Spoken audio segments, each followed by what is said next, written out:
Alright, so in this tutorial, we're gonna see how we can use Monster Legends codes.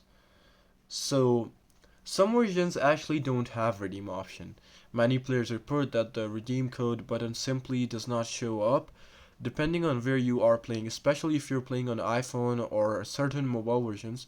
In those versions, the in-game code box is often removed entirely because of how Apple restricts digital rewards distribution instead of the developers push players to use a web portal or external method if those codes are supported at all.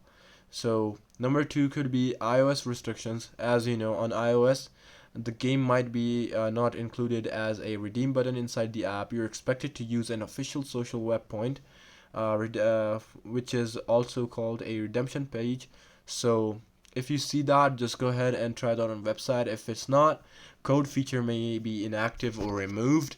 So what you can do, some community reports suggest that Monster Legends hasn't had active codes for a long time, and many guys with promo codes are outdated. Those are basically clickbaits. So because of that, the game might simply not have any current redeemable codes. So the UI for entering them is removed or hidden.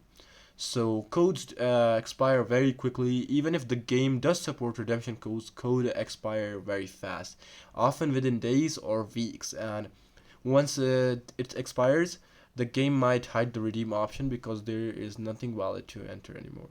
So you gotta look out for the codes on that specific time. If that whatever festival is going on, you can just put in the code. If it's not there, then player level or progress requirements might be the problem. In some similar games with codes, the redeem feature only unlocks after you reach certain level or complete the tutorial.